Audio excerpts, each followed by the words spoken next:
నమస్తే, welcome to సత్యగ్రహి. నేను శివాని. తెలంగాణ కాంగ్రెస్లో తిరుగుబాటు మొదలైంది. మీరు విన్నది నిజమే. అధికార కాంగ్రెస్ పార్టీలో అంతర్గత యుద్ధం మొదలైంది. ఎమ్మెల్యేలలో అసంతృప్తి అంతకంతకు పెరుగుతున్నట్లు కనిపిస్తోంది.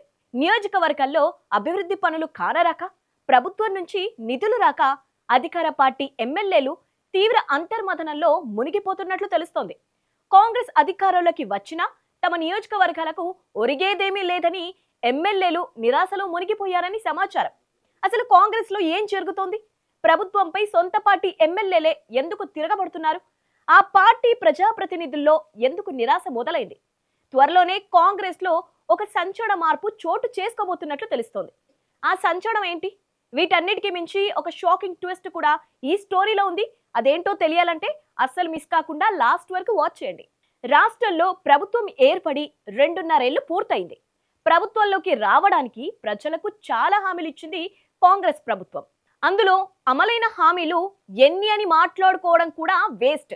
కొద్దిసేపు హామీల సంగతి పక్కన పెడదాం. కానీ అభివృద్ధి పనులైనా జరగాలి కదా. మరి జరుగుతున్నాయా? ఈ ప్రశ్న ప్రజలను అడిగితే ఎలాంటి సమాధానం వస్తుందో అందరికీ తెలుసు. బట్ ఫర్ ఏ చేంజ్ అదే కాంగ్రెస్ పార్టీ ఎమ్మెల్యేలను అడిగితే, వాళ్ళని అడిగితే ఏం చెప్తారు? జరుగుతున్నాయనే చెప్తారంటారా? అంత లేదు. ఇప్పుడు ఎమ్మెల్యేలే అస్సలు పనులే జరగట్లేదని పెద్ద బాంబు పేలుస్తున్నారు. తమ నియోజకవర్గాలకు నిధులే రావట్లేదని నెత్తి నోరు బాదుకుంటున్నారు. ఏంటి, షాక్ అయ్యారా? నిజమేనండి. తమ నియోజకవర్గాల్లో ఎలాంటి అభివృద్ధి పనులు ముందుకు సాగడం లేదని కొందరు ఎమ్మెల్యేలు వాపోతున్నారు. ఎందుకు జరగట్లేదంటే వాళ్ళిచ్చే ఆన్సర్ ఒక్కటే: కోట్ల రూపాయల్లో బిల్లులు పెండింగ్ లో ఉన్నాయని. కాంట్రాక్టర్లకు డబ్బులు ఇవ్వకపోతే వాళ్ళు పనులెలా చేస్తారు అని ప్రశ్నించే వాళ్ళనే తిరిగి ప్రశ్నిస్తున్నారు.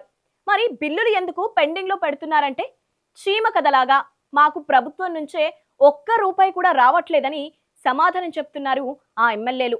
కాంగ్రెస్ అధికారంలోకి వచ్చిన తొలి రోజుల్లో నియోజకవర్గానికి ఒక 10 కోట్ల రూపాయలు ఇచ్చింది. అదే ఫస్ట్ అండ్ లాస్ట్. ఇప్పటి వరకు ఎలాగలా ఆ నిధులతోనే నెట్టుకొచ్చారు.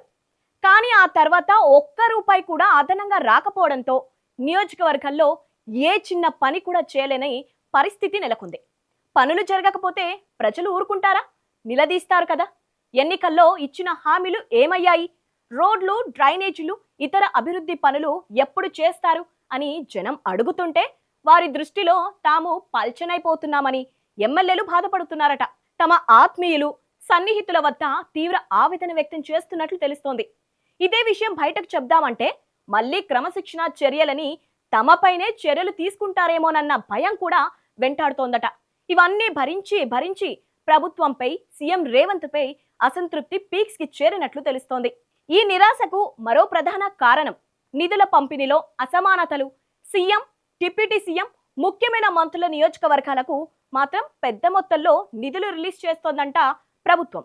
ఆ నిధులు ఏమవుతున్నాయని అడగకండి, అది వేరే సబ్జెక్ట్. దాని గురించి ఇంకో స్టోరీలో మాట్లాడుకుందాం. అయితే సీఎం, డిప్యూటీ సీఎం, కొందరు కీలక మంత్రులకు మాత్రం ఒక రేంజ్లో నిధులిచ్చి మమ్మల్ని ఎందుకు చిన్న చూపు చూస్తున్నారని ఎమ్మెల్యేలు మండిపడుతున్నట్లు తెలుస్తోంది. వారికొక న్యాయం, మాకొక న్యాయమా అని సాధారణ కాంగ్రెస్ ఎమ్మెల్యేలు అంతర్గతంగా రగిలిపోతున్నారంట. తమ ప్రాంతాలకు నిధులు రాకపోతే భవిష్యత్తులో రాజకీయంగా మనుగడ సాగించడం కష్టమని వారంతా ఒక అభిప్రాయానికి కూడా వచ్చినట్లు తెలుస్తోంది. ఈ మొత్తం ఎపిసోడ్లో ఒకే ఒక్క ఎమ్మెల్యే తన అసంతృప్తిని బయటకే చెప్తున్నారు. ఆయనే జడ్చర్ల ఎమ్మెల్యే అనిరుద్ రెడ్డి. తన నియోజకవర్గానికి ఇంకా 50 కోట్లు రావాల్సి ఉందని, ఆ డబ్బులు ఎప్పుడిస్తారో తెలియట్లేదని చెప్తున్నారు. ఇప్పటికే చాలా ఓపిక పట్టాను, ఆ డబ్బులు రాకపోతే తదుపరి కార్యాచరణ కూడా ప్రకటిస్తానని ప్రభుత్వానికి వార్నింగ్ కూడా ఇచ్చారు. అవసరమైతే 10,000 మందితో దీక్షకు కూర్చుంటానని తన సన్నిహితుల వద్ద సంచలన కామెంట్స్ చేశారంట ఎమ్మెల్యే అనిరుద్ రెడ్డి. ఇక ఈ స్టోరీలో ఒక భారీ ట్విస్ట్ ఉందని చెప్పాను కదా, అదేంటో తెలుసా? ఒక్క అనిరుద్ రెడ్డే కాదు, దాదాపు 15 మంది ఎమ్మెల్యేలు తొందరలోనే ఒక పెద్ద డెసిషన్ తీసుకోబోతున్నట్లు వస్తున్న వార్తలు కాంగ్రెస్ లో తీవ్ర కలకలం రేపుతున్నాయి. వాళ్ళంతా ఒకరితో ఒకరు రెగ్యులర్ గా టచ్ లో ఉంటూ ఎప్పుడు ఏం చేయాలనేది డిస్కషన్ చేస్తున్నారంట. వాళ్ళంతా గుట్టుగా సమావేశాలు పెట్టుకుంటూ రెగ్యులర్ గా మంథనాలు జరుపుతున్నారంట. ఒకేసారి 15 మంది ఢిల్లీ వెళ్లి రేవంత్ రెడ్డిపై అధిష్టానానికి ఫిర్యాదు చేయబోతున్నట్లు తెలుస్తోంది. అప్పటికి కూడా ఎలాంటి మార్పు ఉండకపోతే అతిపెద్ద నిర్ణయం తీసుకోవడం ఖాయమని గుసగుసలు వినిపిస్తున్నాయి. అంటే కాంగ్రెస్ కు గుడ్ బై చెప్పే అవకాశం కూడా ఉందన్నమాట.